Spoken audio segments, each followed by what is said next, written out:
Hello दोस्तों, welcome to my YouTube channel. My name is Sumit Jambal and I hope you all are doing great. आज का जो हमारा topic रहेगा वो रहेगा कि how a businessman can save their tax.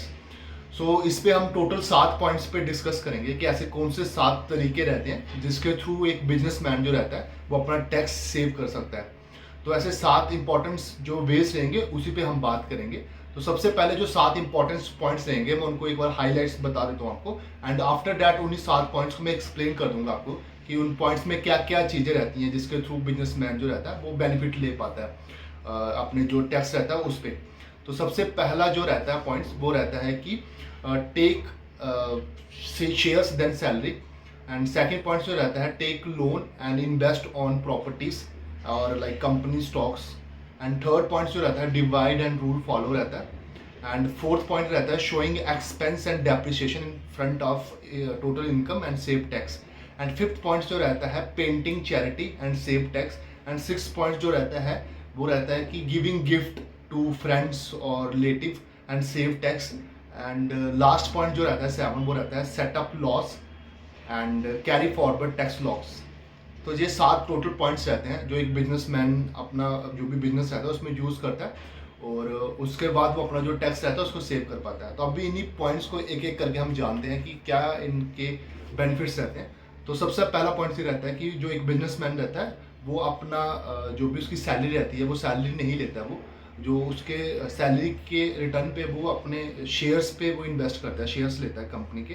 तो जैसे जैसे टाइम बढ़ता है वैसे वैसे शेयर्स की वैल्यू भी बढ़ जाती है। तो इससे वो मतलब उसकी जो इनकम रहती है वो काफ़ी ज़्यादा मतलब एक्सपैंड हो जाती है। जैसे आपने इलॉन मस्क का नाम सुना होगा, जो भी $1 से लेके 23 और $24 तक लेते हैं अपनी जो सैलरी रहती है, और उस पर तो उनको टैक्स देना नहीं पड़ता है, तो टैक्स से जो बच जाते हैं और जो शेयर्स में डालते हैं ये, तो शेयर्स की वैल्यू हमेशा बढ़ती ही है अगर आपकी कंपनी जो है वो लॉन्ग टर्म में अच्छी जाएगी।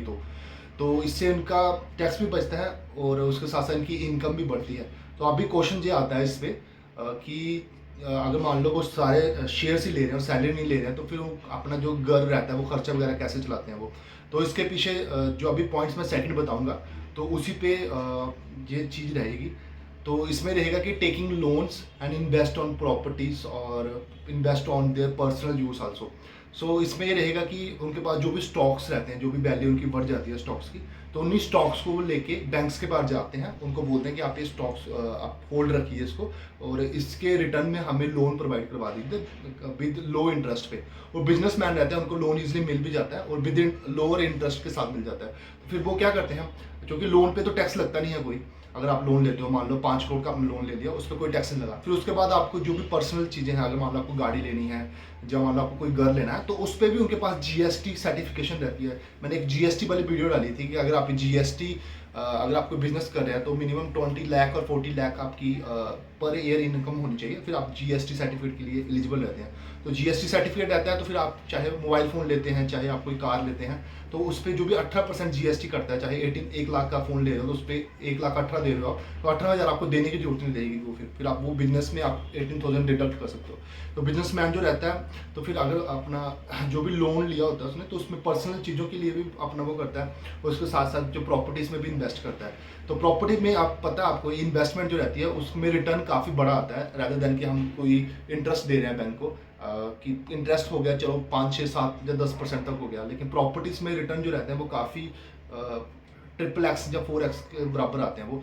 तो इससे वो जो भी रिटर्न आता है इन्वेस्टमेंट से वो लोन भी अपना बढ़ सकता है, उसके साइड साइड अपना जो भी पर्सनल चीज़ें हैं वो भी कर सकता है। तो ये ऐसे वो बिजनेसमैन जो रहता है वो मैनेज करता है वो सब चीज़ें। और ये सब चीज़ें आप तभी मैनेज कर पाते हो जब आपका एक सेटअप काफ़ी करोड़ों में आपके टर्नओवर है। अगर टर्नओवर ही आपकी कम है तो फिर आपको तो इनकम टैक्स वैसे भी कम ही लगेगा आपके लिए। और थर्ड पॉइंट जो रहता है वो रहता है डिवाइड एंड रूल फॉलो रहता है। So divide and rule follow में ये रहता है कि मान लो कोई एक बिजनेसमैन है और उसकी जो सालाना इनकम है जो भी उसकी कंपनी है उसकी वो टर्नओवर आता है उसका 28 लाख आ रहा है, मान लो 28 लाख आ रहा है पर एनम, हर साल वो कमा रहा है। और इसमें मान लो 7 लाख जो रहता है वो उसके एक्सपेंसिव रहते हैं। तो अगर मान लो 7 लाख मैंने निकाल दिया, अभी 21 बच गया, तो 21 लाख का फिर उसको टैक्स देना पड़ेगा गवर्नमेंट को, एक्सपेंसेस वगैरह निकाल के। तो फिर वो क्या करता है, डिवाइड एंड रूल का फॉलो करता है। इसमें ये रहता है कि उसके पेरेंट्स जो रहते हैं घर में, चाहे उसकी मदर हो, भाई हो, या उसका चाहे स्पाउस हो, कोई भी रहेगा, तो उसको वो क्या करता है हायर कर लेता है अपने जो भी कंपनी रहती है उसमें, और उनको वो सैलरी देता है। मान लो उसने अपनी वाइफ को 7 लाख की दे दी सैलरी, अगर मान लो अपनी मदर को 7 लाख की सैलरी दे दी, एक मतलब पेपर बेसिस पे कि हाँ हमने एम्प्लॉयज़ को रखा हुआ है, लेकिन चाहे वो काम कम करवा रहा है उनसे, लेकिन उनको सैलरी 7-7 लाख दे दी। मान लो 7 अपनी मदर को दे दी, 7 अपनी वाइफ को दे दी और 7 अपने पास बची, 7, 14 एंड 21। तो इससे क्या रहेगा कि अगर 7-7 लाख का ब्रैकेट सबको जा रहा है स्लैब, तो अभी जो न्यू टैक्स रेजीम आया हुआ है उसके थ्रू यही है कि 7.5 LP आपका होना चाहिए। अगर 7.5 है तो आपको 25,000 पे रिबेट बन जाती है, मतलब आपको कोई टैक्स देने की जरूरत नहीं पड़ती 7.5 लाख पे। तो वो ऐसे करके अपना टैक्स भी सेव कर पाएगा। नहीं तो अगर 21 लाख पे उसको 30% के हिसाब से टैक्स देना पड़ता, जो 4-5 लाख रुपये आता। तो अभी वो 4-5 लाख भी अपना सेव कर रहा है। तो ये एक जो बिजनेसमैन रहता है वो करता है अपना, और एम्प्लॉय नहीं कर पाता है जो मतलब जॉब वगैरह करते हैं, सिर्फ बिजनेसमैन ही कर पाते हैं। एंड फोर्थ पॉइंट ये रहता है showing expensive and depreciation against income. So जो भी उनके एक्सपेंसिव आते हैं, मान लो उन्होंने एक फैक्ट्री खड़ी करी है और उसमें मान लो मशीनरी पे उन्होंने 10 लाख लगा दिया उसने, और उसके बावजूद डेप्रिसिएशन का मतलब ये रहता है कि घिसावट रहती है। मान लो एक्सपेंस हो गया मशीन 10 लाख के लिए, और घिसावट मतलब हर साल उसकी जो वैल्यू रहेगी मशीन की वो कम रहेगी जैसे जैसे टाइम बढ़ेगा। तो उस पर मान लो एक मशीन है उसको 10 साल तक वो चलेगी, एक हम डेप्रिसिएशन मतलब एक एस्टिमेट लगा रहे हैं कि 10 साल तक चलेगी। तो उसने 10 लाख की वो मशीन ली थी, तो उसने का ये रहा डेप्रिसिएशन रहा कि वो हर साल 15 से लेकर 30% तक अपना डेप्रिसिएशन क्लेम कर सकता है। मान लो जो भी टोटल इनकम आती है तो उसमें माइनस कर सकता है 10 से 15% बता के वो कि हाँ मैंने ये मशीनरी वगैरह ली थी वहाँ से, और इसकी जो डेप्रिसिएशन मान लो उसकी जो हर साल वैल्यू कम हो रही है तो वो भी अपने जो भी एक्सपेंस रहता है उसमें वो डाल सकता है।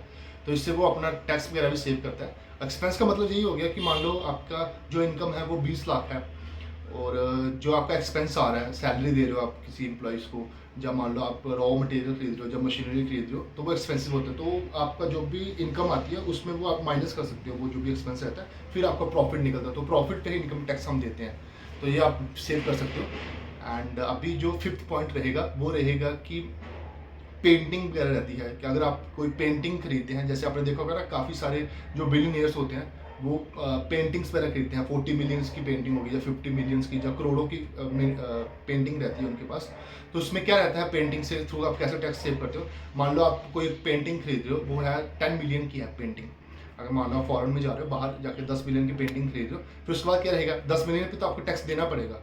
लेकिन कुछ फ्री पॉट्स स्टेशंस रहते हैं। फ्री पॉट्स का मतलब ये रहता है कुछ स्टेशंस रहते हैं, तो उन स्टेशन के अंदर आपकी जो भी आर्ट वगैरह जो भी आप खरीदते हो, चाहे पेंटिंग हो, तो आप ना उन चीज़ों को वहाँ पे स्टोर कर सकते हो। और ये गवर्नमेंट जो रहती है, अगर आप उस जगह पे स्टोर करते हो तो आपको कोई टैक्स वगैरह नहीं देना पड़ता है, जब भी कोई कस्टम चार्ज वगैरह जो रहता है वो कुछ प्रोवाइड नहीं करना पड़ता। तो आप मान लो 10 मिलियन में पेंटिंग खरीदी आपने, तो पूरे 10 मिलियन आपने उनको दे दिए, लेकिन कोई टैक्स वगैरह नहीं दिया आपने, क्योंकि आपने फ्री पॉट में वो जगह पेंटिंग में रख दी। काफ़ी इंपॉर्टेंट टर्म है free pot. Free pot stations रहते हैं, तो उन्हीं स्टेशन में आप अपनी पेंटिंग को सबमिट करते हैं। फिर आप क्या करते हैं, जैसे आपने 10 मिलियन की भेज दी, फिर आप म्यूजियम में जाते हैं, वहाँ पे आप लोगो लगाते हैं, जहाँ आप अपनी मार्केटिंग वगैरह करते हैं वहाँ पे जाके कि ये राइटर हैं, काफ़ी बड़े राइटर हैं, इनकी पेंटिंग जो है वो 10 मिलियन में बिकी है। तो ऐसे मान लो कोई और बिलीनियर है, जब मान लो कोई अमीर है, तो वो अगर वहाँ पे जाएगा तो अगर उनको पसंद आ गई, तो मान लो उसने 25 मिलियन की वो पेंटिंग खरीद ली, तो इस पर क्या रहेगा कि 25 मिलियन की उसने आपसे खरीद ली, आपने 10 मिलियन की खरीद ली, 15 मिलियन का आपको क्या हो गया, बेनिफिट हो गया। तो अभी गवर्नमेंट कहेगी 15 मिलियन का आपको बेनिफिट हो गया, तो अभी 15 मिलियन के हिसाब से जो भी स्लैब रहती है टैक्स की, वो आप मेरे को टैक्स प्रोवाइड करवा दीजिए। तो फिर क्या करेगा बिजनेसमैन, जो पेंटिंग रहती है 25 मिलियन की जो उसने खरीदी है, वो एक म्यूजियम में डोनेट कर देगा वो। तो आप कहोगे कि अगर म्यूजियम में उन्होंने डोनेट कर दी तो बिजनेसमैन को क्या बेनिफिट रहा इसमें। तो बिजनेसमैन को ये बेनिफिट रहा कि गवर्नमेंट उनको ना टैक्स क्लेम करवाती है, टैक्स के बेनिफिट प्रोवाइड करवाती है। जैसे मान लो 15 मिलियन पे उनको 3 या 4 मिलियन का उनको मान लो टैक्स का सेव होगी, अगर उन्होंने डोनेट कर दिया, तो वो 3-4 मिलियन जो टैक्स रहेगा, फिर वो नेक्स्ट ईयर अगर मान लो अपना कोई बिजनेस का एक्सपेंस करता है, तो वो 3-4 मिलियन जो रहता है तो वो उसमें डिडक्ट हो जाता है। अगर मान लो वो अगेन नेक्स्ट ईयर कोई 15 मिलियन का अपना बिजनेस के रिगार्डिंग अपना सामान जो रहता है वो खरीदता है, जब मान लो सेल करता है, उस पर 3-4 मिलियन अगर टैक्स रहता है तो वो टैक्स उसमें डिडक्ट हो जाता है, उसको कोई टैक्स देने की जरूरत नहीं रहती। तो उसमें वो अपना टैक्स वगैरह से काफ़ी सेव कर लेता है। तो आप लोग सोचते हैं कि इससे अच्छा पेंटिंग ही ले लेता और 3 मिलियन उनको दे देता। एक्चुअली ये रहता है कि किसी को भी पेंटिंग वगैरह खरीदने में इंटरेस्ट नहीं रहता, लेकिन उनको सेव टैक्स करने पे रहता है वो काफ़ी ज़्यादा, क्योंकि उसने 15 मिलियन तो ऐसे कमा लिए मार्केटिंग वगैरह से, और उसको पेंटिंग चाहिए भी नहीं थी, उसको चाहिए था कि एक्सपेंस वगैरह जो रहते हैं उसके बिजनेस के लिए या एक पर्सनल यूज़ के लिए, उसमें वो अपना टैक्स वगैरह जो रहता है उसमें कटौती करे। तो उसको एक काफ़ी बेनिफिट रह जाता है कि 3 मिलियन या 4 मिलियन का अपना जो भी इनकम टैक्स रहता है, जो क्लेम रहता है, वो नेक्स्ट ईयर वो कोई भी अगर खर्चा करता है या नेक्स्ट से नेक्स्ट ईयर, तो वो तब तक के लिए वो उसको क्लेम कर सकता है वो।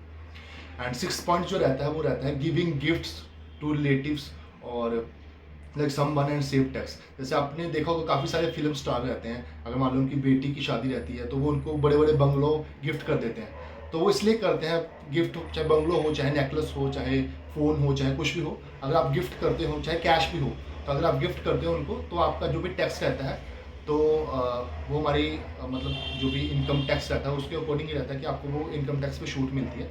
तो आपको कोई भी टैक्स देने की जरूरत नहीं रहती उस पर। जब टैक्स आपको देते हो तो मिनिमम अमाउंट आप कुछ प्रोवाइड करवाते हो वहाँ पे।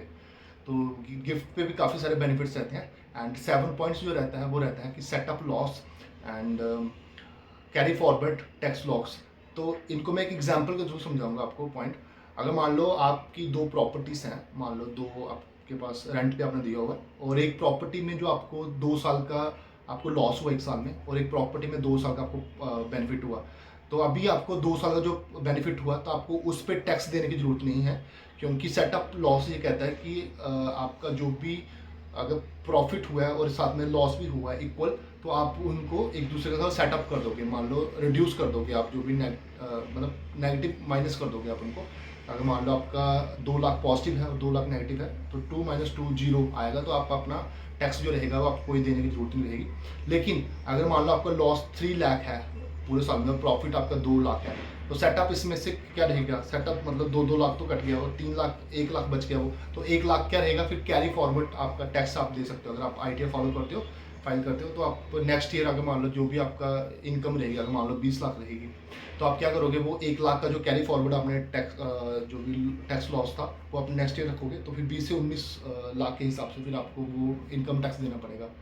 तो ये जो मतलब रहता है setup loss and carry forward tax loss, काफ़ी इंपॉर्टेंट टर्म्स रहती है ये वाली। एंड अभी जो मैंने आपको ये सब बताए हैं 7 पॉइंट्स, ये 7 पॉइंट्स में मैंने सारे बेसिक पॉइंट्स को मैंने पकड़ा हुआ है, क्योंकि अगर आप इसके बीच में जाओगे, मान लो आप इसको अच्छे से रिसर्च करोगे, तो काफ़ी सारे पॉइंट्स और भी निकल के आते हैं। तो वो अभी मैं इस वीडियोस में डिस्कस नहीं कर रहा। जैसे मैं एग्जांपल देख के बताता हूँ आपको। जैसे एग्जांपल थी कि हम किसी को गिफ्ट देते हैं, तो उसके बदले हमें टैक्स जो रहता है वो हमारा सेव हो जाता है। तो गिफ्ट जो रहते हैं उसमें कैश कितनी लिमिट तक रहती है, वो मैंने अभी इसमें नहीं बताया। अगर मान लो कैश के अलावा अगर हम गिफ्ट दे रहे हैं, तो अगर फिर गिफ्ट के बाद अगर मान लो कोई हम घर दे रहे हैं, घर को अगर वो रेंट पे दे रहा है, तो फिर उस रेंट पे इनकम बनेगी, टैक्स इनकम आएगी, तो उस पर टैक्स देना पड़ेगा। वो टैक्स कौन देगा, जिसको गिफ्ट मिला वो देगा, या जिसको नहीं मिला, जिसने दिया या उसको मिलेगा। तो काफ़ी सारे क्वेश्चंस निकल के आते हैं एक एक टॉपिक पे। अगर मैं बोलना शुरू करूँ तो वो मतलब 1 घंटे से ऊपर वीडियो चले जाएगी। तो अभी मैंने एक इंपॉर्टेंट पॉइंट्स आपको क्लियर किए हुए हैं कि आपको एटलीस्ट बेसिक का पता होना चाहिए कि बिजनेसमैन, जैसे आपने देखा होगा ना कि बड़ी बड़ी पेंटिंग खरीद लेते हैं, वो क्यों खरीद लेते हैं, तो आपको पता होना चाहिए वो सब चीज़ें जो रहती हैं बेसिक के तौर पे, कि वो अपना टैक्स वगैरह जो रहता है वो सेव करवाते हैं इन सब चीज़ों में। तो एक बेसिक इन्फॉर्मेशन मैंने आपको प्रोवाइड की है। आई होप आपको समझ आया होगा। एंड अगर आपको ऐसी वीडियो चाहिए तो आप हमारा चैनल जो रहेगा उसको लाइक और सब्सक्राइब कर सकते हैं। Thank you.